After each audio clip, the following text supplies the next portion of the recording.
Amy, how much did you know about Anthony's life before you actually started talking? Nothing. He was the guy that lived 3 doors down, that would walk his dog past my house.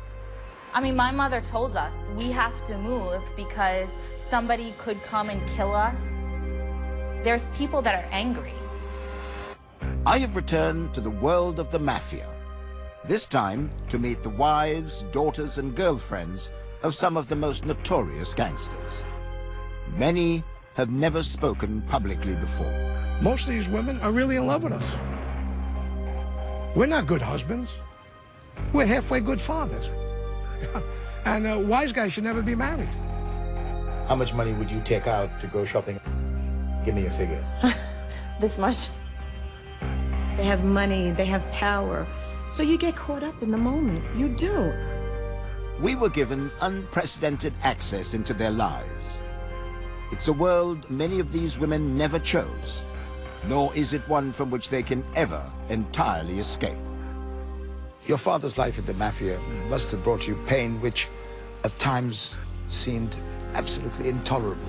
Okay, when you're living that life and, you see your dad going out and committing these crimes, it's obviously hard to deal with and it's painful.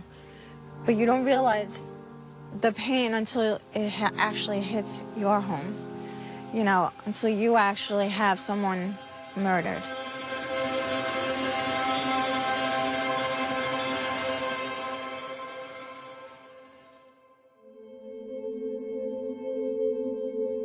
Amy and Anthony have been together for 6 months.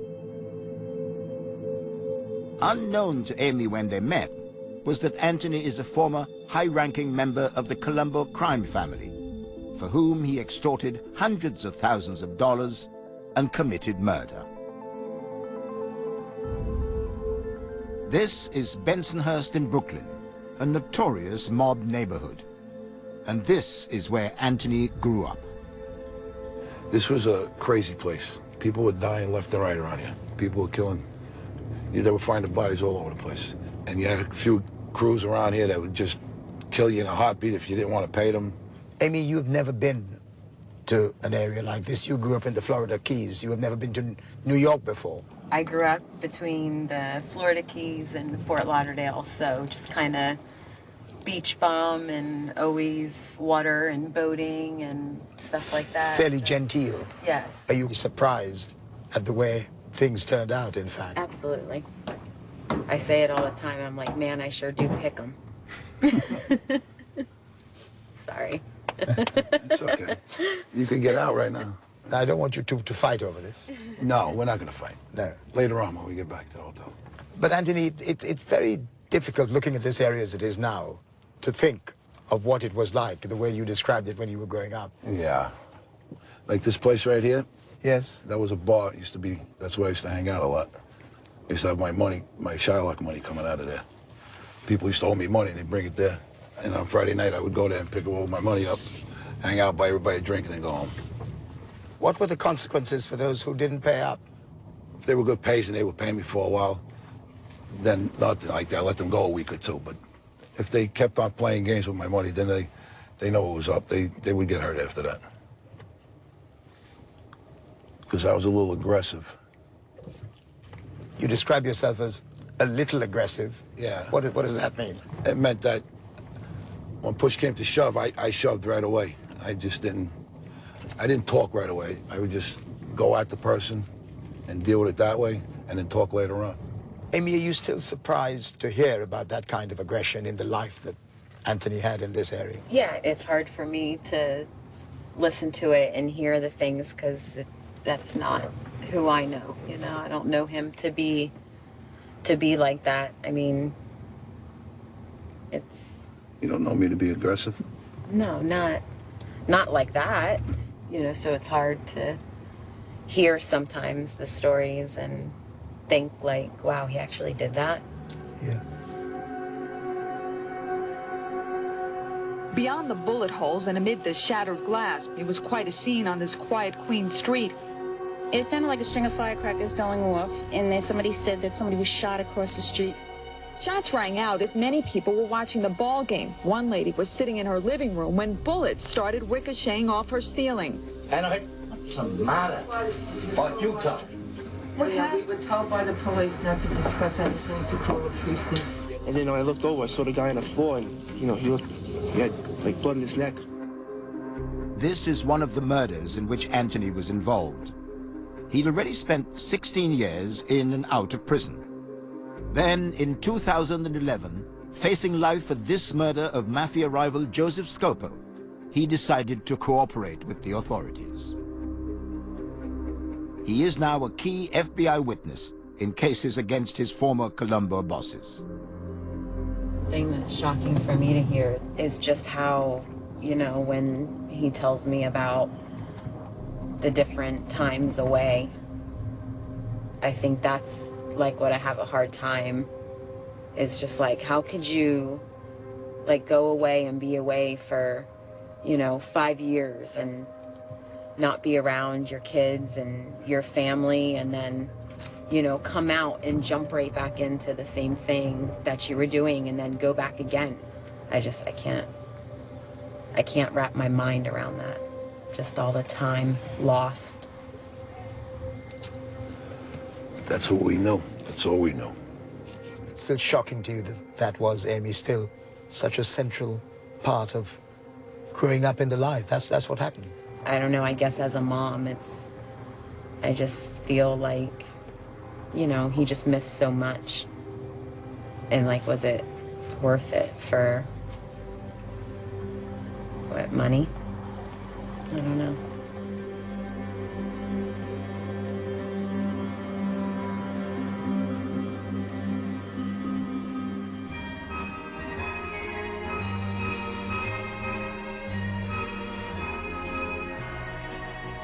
The snowman in the yard is frozen hard. He's a sorry sight to see. If he had a brain, he'd complain. These home videos were given to us by Linda Scarpa. Linda has known nothing except life inside the Mafia. These are pictures of her wedding day. Mom and Dad, I love you again. Rosemary and Freddie, I love you too. We had a great time. I hope everybody had a great time. All right, beautiful. Now, when you get a chance, you're just going to give a little wave goodbye whenever you're ready. She'd been born into one of the most notorious families in the history of the mob. I'd come to the borough of Staten Island to meet her. Her father was Greg Scarpa Sr. His Mafia life was caked in so much blood that he was known as the Grim Reaper.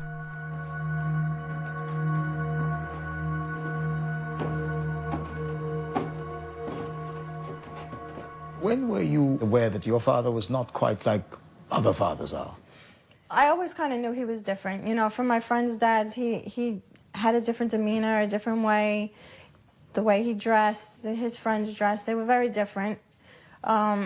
He didn't act like a 9-to-5, you know, guy. How much did your father tell you about his life in the mob?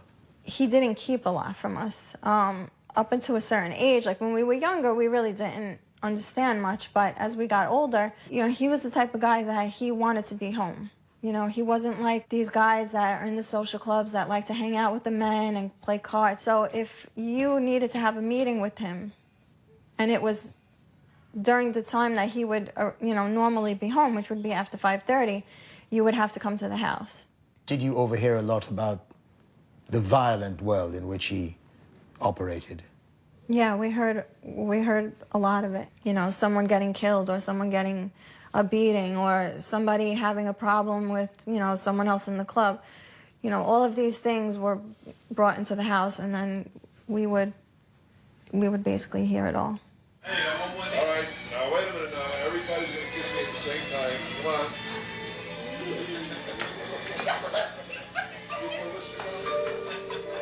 He is absolutely the most violent mafioso in the history of Cosa Nostra. Give her a kiss, man. The so-called Grim Reaper stopped counting the people he killed personally after they passed 50.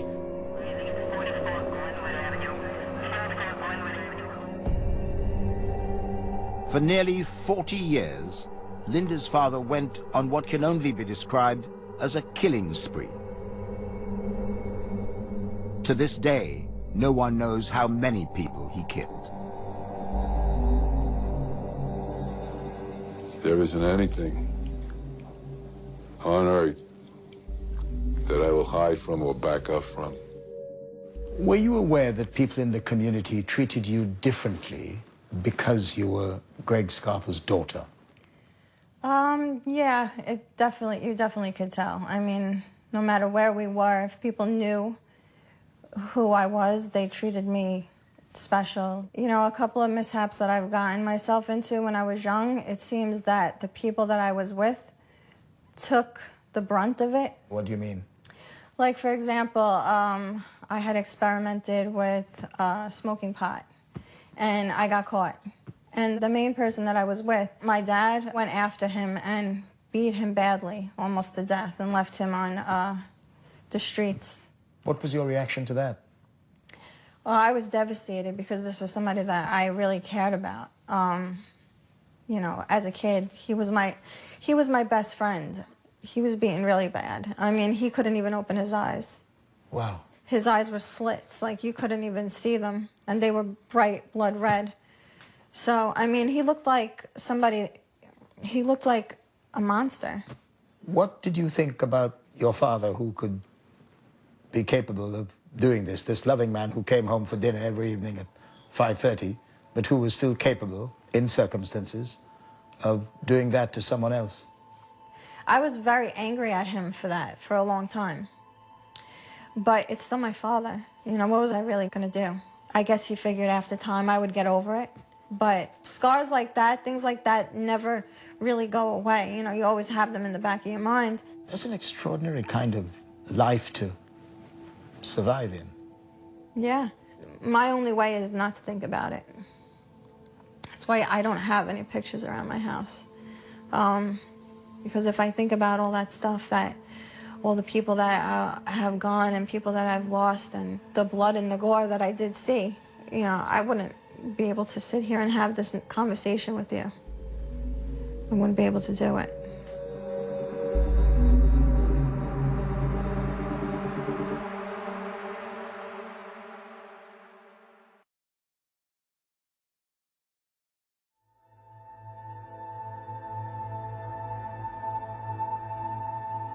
First of all, you can never stand in my shoes. I don't care who you are. I married him. I can't turn around and say I didn't know what he was doing. You know, I'm in it just as much as he is. He was starting to go out and he was killing people. So as he would kill one person, he would get that more pumped up to go after the next person. Life in the Mafia takes precedence over wives and children. It's a promise to which men swear an oath in blood in a centuries-old secret ceremony. 6 years ago, Anthony Russo confronted that choice, Mafia or family. He'd been one of the main targets in the FBI's biggest ever mob roundup. On the morning of the raid on his house, his daughter Tony was asleep. Command post to all units. 6 a.m., go ahead and execute. 6 a.m., go ahead and execute. The FBI says it is conducting what it calls the biggest mob roundup in New York history. Agents fanned out to arrest more than 100 suspected mobsters on gambling, drug extortion, and murder charges. Colombo Acting Capo Anthony Russo is charged with the 1993 murder of underboss Joseph Scopo during the Colombo family war between the Arena and Persico factions. Did it make any sense to you at all what was happening? No, not really. He was just getting arrested. I never questioned why he ever went to jail in the first place, so I really didn't question it then until it was all over the news. You'd been arrested before. Did you think that this time it was different? I had 63 different charges on the indictment, so I knew it was a major issue. It wasn't going to make me cop out to 2, 3 years, 4 years, 5 years, and then come home. That wasn't happening, you know. So I knew it was a big thing, especially with the murders. And did you do what they said on that list of indictments? Yes, I did basically everything they said on that indictment. What was your worst nightmare about what your fate might be then? Life in prison and never seeing my kids, being with them again. And I just came home. I was only home for almost 3 years at the time. I was in and out my whole life, basically. I just kept on thinking about my kids. Seeing your father arrested like that, you would have had absolutely no idea about how long he'd be gone. Yeah. He was gone most of my life, and I was always used to it, but then when he came home the last time, me, him, and my brothers all got extremely close because we were at an age where we were hanging out with our dad, we could do things with him, go out together, so we got really, really close. Did you have particular views about your father's decision to cooperate with the authorities? I was happy that he decided to do that because I'd rather have him here with me than away. Well, it's a little too much exposure out here right now, especially for her. Yeah. Too many people passing up and down. I don't want people to keep seeing you over. Come on, baby, run, run, run, run, run, run, run, run. Why'd you wear such tight pants? I always wear these jeans. But they're so tight. Because he chose to cooperate with the FBI, Tony can now have a normal father-daughter relationship. Say hello to Daddy. Say, I miss you, Daddy. Not so for Maria Scarpa. Her father, Greg Scarpa Jr., was a captain in the Colombo crime family. Even when faced with a long prison sentence, he chose to remain loyal to the Mafia. He's been locked up now for 28 years. His daughter, Maria, lives alone with her child in a small apartment in Brooklyn.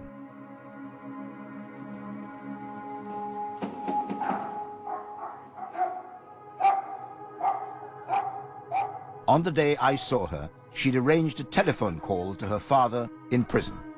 He has cancer and is in poor health. So I'm actually worried he hasn't called yet, really, because I don't know if they took him to the hospital or if it's a lockdown. There's so many Anything things can happen in there. So many things. Hi, I was expecting a phone call from my dad and I didn't get it yet. I was wondering if there was a possible lockdown.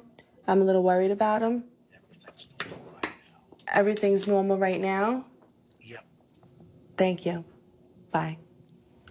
Is it very tough when you don't know what's going on with your father? Oh, yeah. Yeah. I'll call the prison over and over again. Daddy's gonna call on the phone now, and you tell Daddy when he calls, all right? From the tender age of 2, phone calls to the prison have been part of Maria's life. Just want to talk to Daddy. Go ahead, where everyone. Hi. I love you. I miss you. Bye. Greg? Hi. You were only 2 years of age when your father was on the run and he was eventually captured by the FBI. Yes. What do you remember about that day? That day was really hard for me. I know a lot of people won't believe because I was only 2 years old that I would have any memories maybe of something like that, but I do because of the closeness me and my father had prior to that incident. And I just remember my mom screaming and I remember holding on to him. You were holding on to him? Yes. And they were wanting to take him away? Yes. I wanted him. You know, he was my main caregiver from the time I was born because my mom had postpartum depression and he did so much for me that we got this bond, like usually a mother would kind of have with their child. The memory of a day like that never really leaves you? Never. It causes a lot of stress later on in life, like in relationships per se. You never know when something somebody or somebody you love is going to just be taken from you. Did you ever wish that he had, like some people in the Mafia did, cooperate with the authorities and got a lesser sentence so that you could see more of him?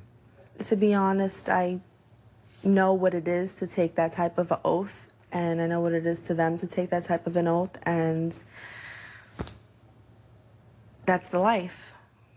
You don't seem to bear any resentment about the way that or how much that has cost you in your life? No, I don't, because, again, it was his life. It was what he was born into, and it's just the way things are. Kiss Grandpa.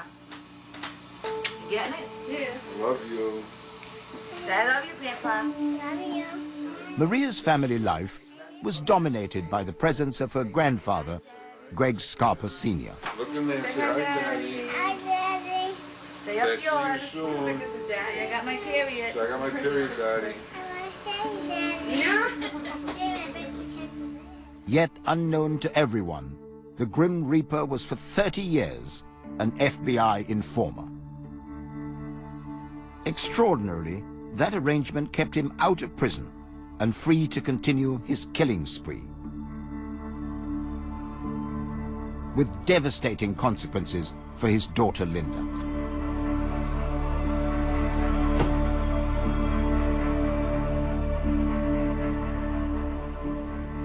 One November morning in 1991, Linda was almost killed as she followed her father's car down their street. At this intersection, her father was ambushed by a Mafia hit team. A big box truck blocks the street ahead. I heard, you know, some sounds, pop, pop, like, sounded like fireworks.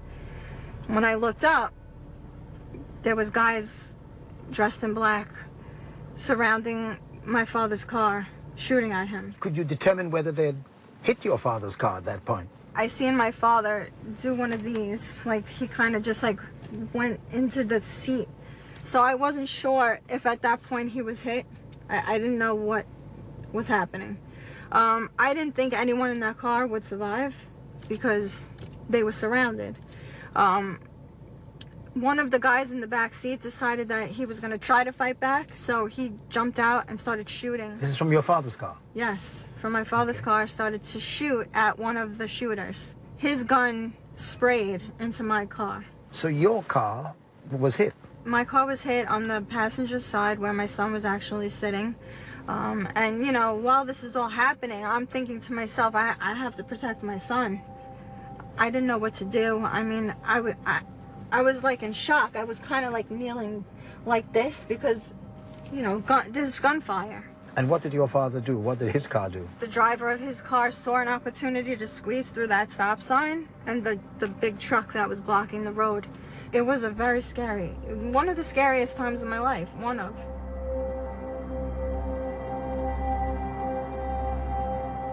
After the attempt on her father's life, Linda eventually got back to the house with her 9-month-old son. Her father soon followed. Next thing I know, he walked into the door and he looked at me and the baby and he had this look of fear in his eyes, like in his face, and he broke down knowing that we were okay because he as well didn't know if we were alive or dead. He became very emotional, and then that emotion turned into rage. When you say turned into rage, what do you mean? He turned into this, like an irate psychomaniac. Like he wanted revenge. And that was it. After that point, he was starting to go out and he was killing people. For example, he went out one night and he killed someone, and when he came home, he was so excited that he had killed this person, he hung up his coat on the rack and said to my mother, "You don't even know who I just got. I just got Nicky Black. I shot his nose right off his fucking face." And I was sitting there on the couch with my brother, and we were like in shock. Like, you know, it was scary stuff. This is scary stuff.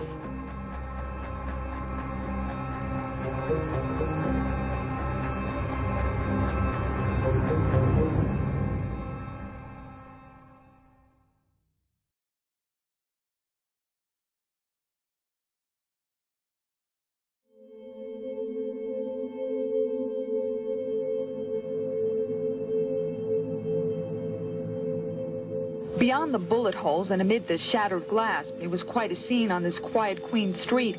It sounded like a string of firecrackers going off. And then when I looked over, I saw the guy on the floor, and, he had, like, blood in his neck. Colombo acting capo Anthony Russo is charged with the 1993 murder of underboss Joseph Scopo during the Colombo family war between the Arena and Persico factions. When Anthony Russo agreed to testify against his former colleagues in the Mafia, he was offered a place in the government's witness protection program. He decided instead to start a new life in Florida, where he met Amy, a nurse, 6 months ago. They now live at an undisclosed location.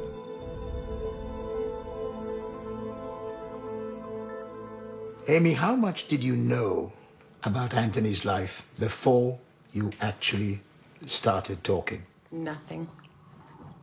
He was the guy that lived 3 doors down that would walk his dog past my house. When did you begin to know something more about him? Probably about a month in. I kept asking. I asked a couple times, well, what's your last name? What's your last name? He would just say, did I ask you your last name? I'm like, no. He's like, don't ask me my last name. He wouldn't tell you? He wouldn't tell me. We were actually out one night and we got pulled over. And he's like, can you grab my envelope out of the glove box, license and registration? He kept in it, and I saw the last name, and I just was like, okay, RUSSO, just remember that. And so when I got home, I went on the computer and typed it in. What was that moment like when you actually discovered who Anthony was? I was just shocked at the amount, because when I typed in, and once the image pulled up and it said Mafia, I typed in Anthony Russo Mafia. And it was just like all the way, just article after article after article. And I was like reading through it and went down to the house, knocked on his door and just said, can I talk to you? And he's like, yeah. She just turned around and she just hit the pad, the iPad she had, and she shows me an image of me. And she goes, is that you? And I said, no, that's not me. I'm better looking than that. And then it hit me, and I'm like, this girl's Googling me, and I was really upset, and I basically just told her, do me a favor, just leave. I said, I can't believe you just Googled me to find out who I am. You didn't have no trust in me. You've been with me for like a month already, and I am who I am, and you don't see what kind of person I am just being with me for the last month and how I act. And she was like, oh, why are you so upset? And I said, just go, please. I'm like, what, go home? I was like, should I maybe have not said something? So basically you would think you did something wrong, right? Yeah. You did. Yeah, thanks. I Google everybody. I Google everybody. Is it ever very easy to explain to somebody like Amy just what your life was about? How much detail can you get into? I didn't actually describe what I did, if I murdered somebody or if I beat somebody up with baseball bats. I didn't get into all that, but it's hard. It's hard to explain to people, what I did for a living. It's not easy. Amy, was your first reaction ever to say, this has got to stop, I've got to end this relationship? No. Not even a thought in my head. That was my thought when she came and showed me my picture. Stop. And I guess a part of me was like, the stuff was so long ago, and he just, to me, he didn't seem like I'm not scared of, I tell him all the time, I'm not scared of you. Yeah, but sure. I'm not, I don't feel scared around him or anything. He doesn't, I love him.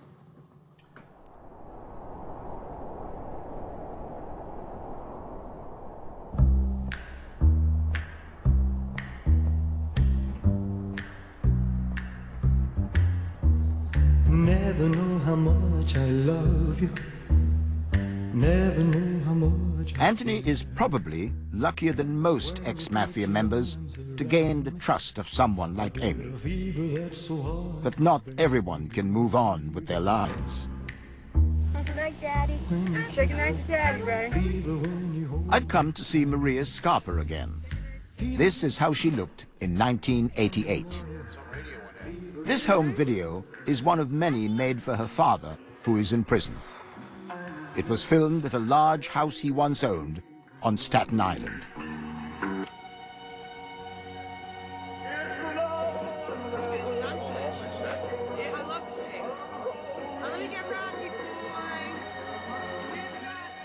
Maria had booked another call to speak to her father.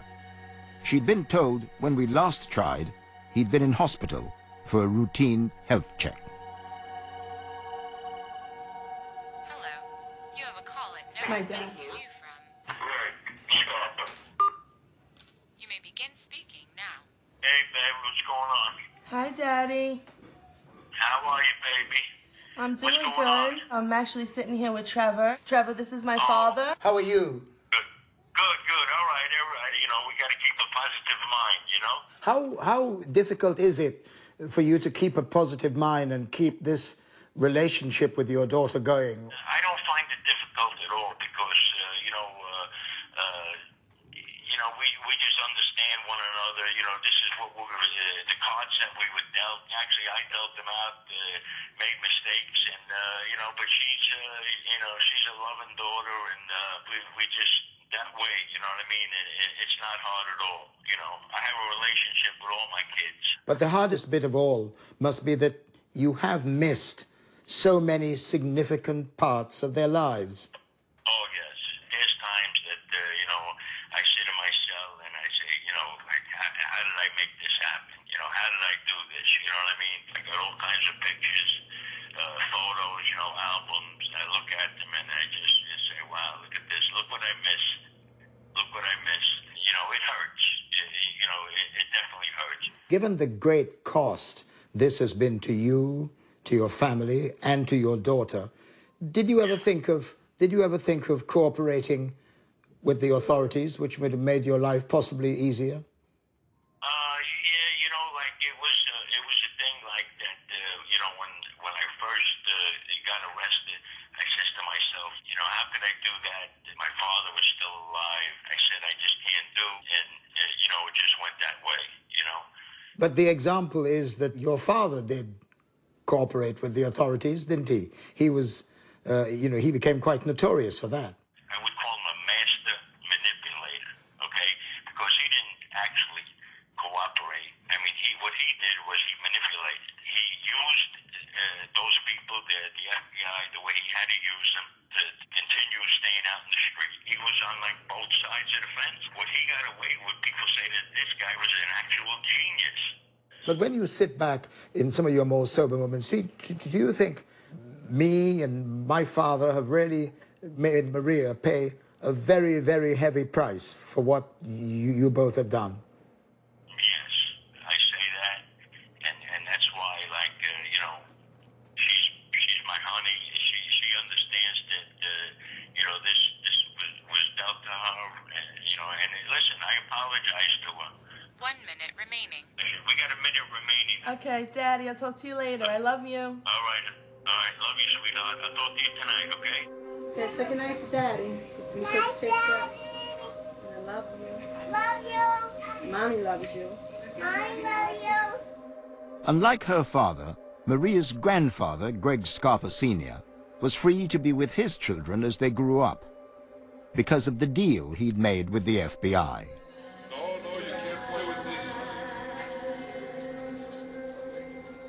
For his daughter, Linda, these images bring back nothing but pain. Ma, what'd you do with the tape? Ninja Joe. Her younger brother, Joey, was murdered by the Mafia when he was only 23. Samurai swords. Her father had died a few months before of AIDS from an infected blood transfusion. They are both buried in the same grave. This was originally supposed to be the spot for my father and my mother. It was just, let's put them together since my brother was missing him so much. It just felt right to keep them together. What sort of a person was he, your brother Joey? My brother was such a funny person, and he was really a good-hearted kid. I call him a kid because, to me, he's always my little brother. He always had nicknames for everybody. He always joked around, always laughed. I mean, always laughed. The sad part about my brother is that he really didn't want to be involved in this type of life. And even though he wasn't technically in the Mafia, he came from my father, that's, my father's son, so he got involved in street life. And when you get involved in drugs in that life, there's never a good outcome, ever, for any one of them. Your father's life in the Mafia must have brought you pain which at times seemed absolutely intolerable. Okay, when you're living that life and, you see your dad going out and committing these crimes, it's obviously hard to deal with and it's painful. But you don't realize the pain until it actually hits your home, until you actually have someone murdered.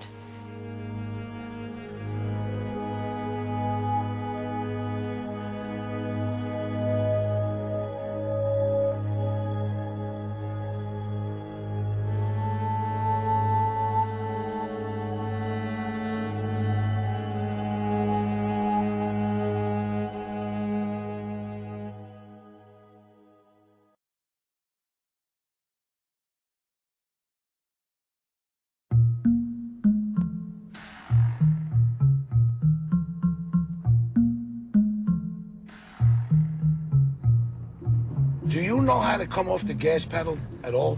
I do come off the gas pedal. No, you don't. I'm You off just it right drive. now. Go slow. I wasn't even going fast. I'm getting a headache. I can tell. Oh, God. I need more blood pressure pills. I tell you to slow down, you tell me you're not going fast. I'd arranged to see former Colombo Captain Anthony Russo and his daughter Tony again. Right here. Beautiful parking. Perfect. Thank you, I try. The street where his children grew up is now a place that haunts him.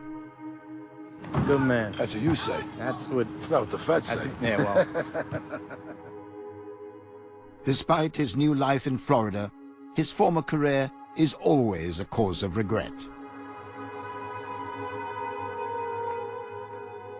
A few months ago, his son Michael died of an accidental drugs overdose.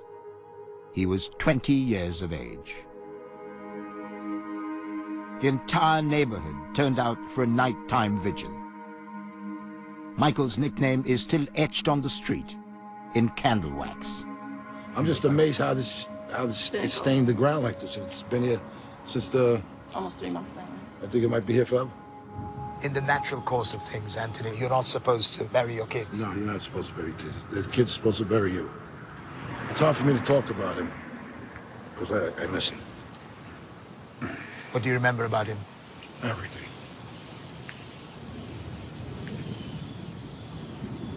I'm sorry. The tragedy must be all the more terrible for you when you look back on your life and remember all the time you spent in prison away from Michael and your family. Yeah, that's, like I said, that's a regret that I'm never going to live down. You know, he was 20 years old when he passed away. And I spent, out of his 20 years, almost 11, 12 years in prison. So basically had 8, 9 years of his life together with him. It's a hard thing to accept. Tony, do you feel that your father blames himself for Michael's death? I feel like he regrets not being there. I mean, blames himself. If he did, he really shouldn't. I know for a fact he blames himself that he wasn't there enough and that he spent all that time away from him, but this was a freak accident. There was nothing no one could do. Did you manage to keep Michael away from the life that you led? Well, I try to keep all my kids away from the life I live. I used to tell them all the time, I'm the perfect example of what not to do in life. If you just do the opposite of what Daddy does, you guys will be great in life. It's a difficult path to tread, to tell, your children not to do what you did. Fathers are usually examples. Right, I didn't want them to lead, be an example for them. I was the worst example for them. And I knew it. And I used to tell them all the time. I used to tell my daughter the same thing. I used to tell her, don't ever bring a guy. If you ever bring somebody home that reminds me of me, I'm throwing them right out the door. Do not do that, I said. Just go find some geek somewhere, I used to tell her. Tony, did your father succeed in keeping you away from the life he led? Yes. I don't like being around people like that. I don't like watching movies like that. I don't like anything that has to do with anything.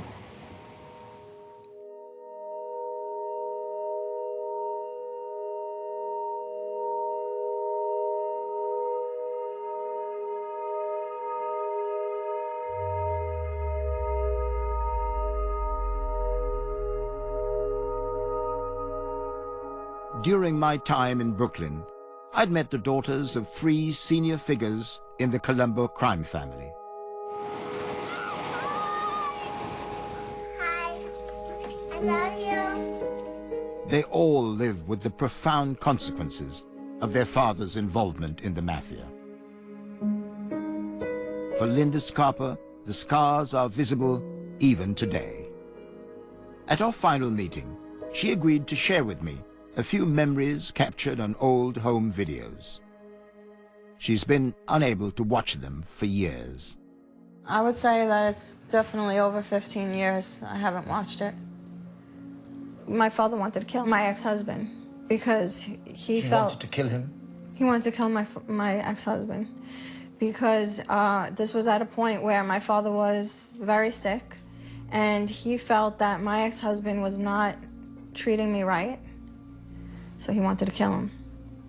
So he asked me permission to kill my husband. He asked you permission? He couldn't do it without to kill your husband? Asking me, because he wanted to know that that's what I wanted. He wanted to make sure that he didn't have to live with any guilt, that that was something that I would hate him for or not want. But he was putting the guilt on you. I don't think he saw it that way. But of course I said, no, I don't want you to kill him. I'm relieved to hear it. Yeah. And the groom cuts the cake, the groom cuts the cake. Ah, the Dario, the groom cuts the cake. There aren't enough words to describe the happiness that you have created tonight. So all the best of luck to you, and let's keep this happiness for the rest of our life. Good luck to you, sweetheart. The pictures that evoked the darkest memories were, rather strangely, those of her coming-of-age party on her 16th birthday. That was a happy day. I mean, my Sweet 16 definitely was a great party. We'd like to call up the true love of Linda's life. I'm talking about Daddy. Come on down to my candle number 16. And as they say that, you'll see him smiling from ear to ear. He just couldn't believe that that's what was said, you know. Just to see him so happy like that made me happy. You could see, you know, the both of us were just...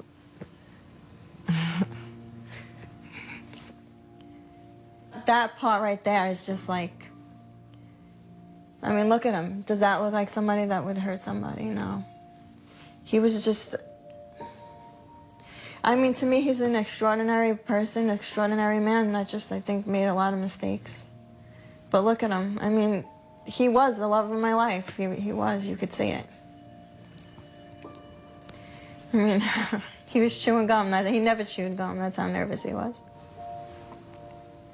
When you look back, do you think that was one of the sort of happiest times of your growing up life? Yeah. It was a good day. Happy birthday, dear Linda. But looking back, I mean, I had everything right there.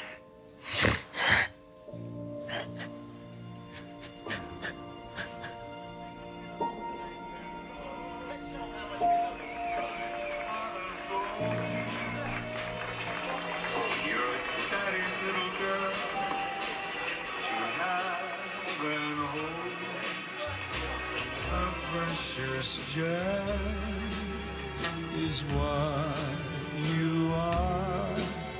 Your mommy's bright and shining star.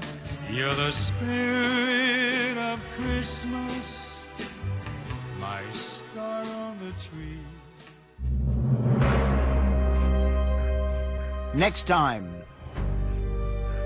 you seem to be saying that the betrayal of talking to the authorities is almost as bad as the infidelity. Yes, I do believe that. I do believe that. I meet the wives, and we gain unprecedented access to a wedding in a secret community Next tonight, Tom Bradby has all the latest ITV news. Tomorrow night at 9, Piers Morgan's Life Stories is 80s pop icon Boy George. And it's the final blind auditions. The chairs will be twirling. The Voice UK, Saturday night at 8.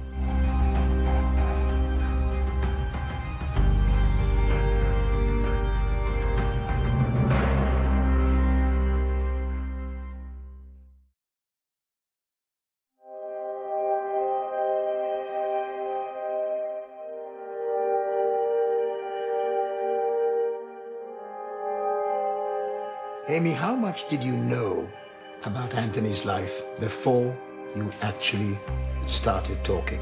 Nothing. He was the guy that lived 3 doors down, that would walk his dog past my house. I mean, my mother told us we have to move because somebody could come and kill us. There's people that are angry. I have returned to the world of the Mafia. This time to meet the wives, daughters and girlfriends of some of the most notorious gangsters. Many have never spoken publicly before. Most of these women are really in love with us. We're not good husbands. We're halfway good fathers. And wise guys should never be married. How much money would you take out to go shopping? Give me a figure. This much. They have money, they have power. So you get caught up in the moment. You do. We were given unprecedented access into their lives. It's a world many of these women never chose, nor is it one from which they can ever entirely escape. Your father's life in the Mafia must have brought you pain which at times seemed absolutely intolerable.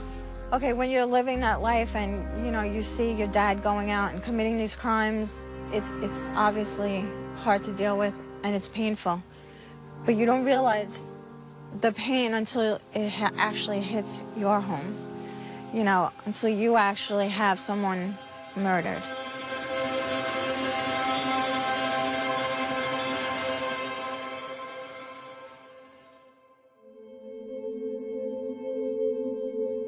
Amy and Anthony have been together for 6 months.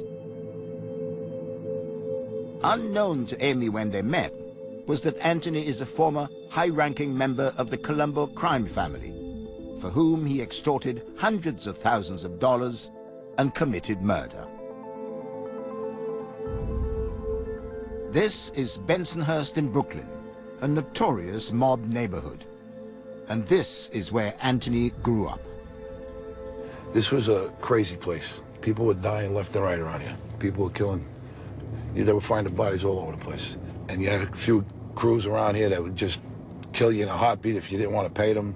Amy, you've never been to an area like this. You grew up in the Florida Keys. You have never been to New York before. I grew up between the Florida Keys and Fort Lauderdale, so just kind of beach bum and always water and boating and stuff like that. Fairly genteel. Yes. Are you surprised at the way things turned out, in fact? Absolutely. I say it all the time. I'm like, man, I sure do pick 'em. Sorry. It's okay. You can get out right now. I don't want you to fight over this. No, we're not going to fight. No. Later on when we get back to the hotel. But, Anthony, it's very difficult looking at this area as it is now to think of what it was like, the way you described it when you were growing up. Yeah. Like this place right here? Yes. That was a bar. It used to be, that's where I used to hang out a lot. I used to have my money, my Shylock money coming out of there. People used to owe me money, they'd bring it there. And on Friday night, I would go there and pick all my money up, hang out, buy everybody a drink, and then go home. What were the consequences for those who didn't pay up? If they were good pays and they would pay me for a while, then nothing like that. I let them go a week or two. But if they kept on playing games with my money, then they know it was up. They would get hurt after that. Because I was a little aggressive. You describe yourself as a little aggressive. Yeah. What does that mean? It meant that when push came to shove, I shoved right away. I didn't talk right away. I would just go at the person and deal with it that way, and then talk later on. Amy, are you still surprised to hear about that kind of aggression in the life that Anthony had in this area? Yeah, it's hard for me to listen to it and hear the things because that's not who I know. You know, I don't know him to be like that. I mean,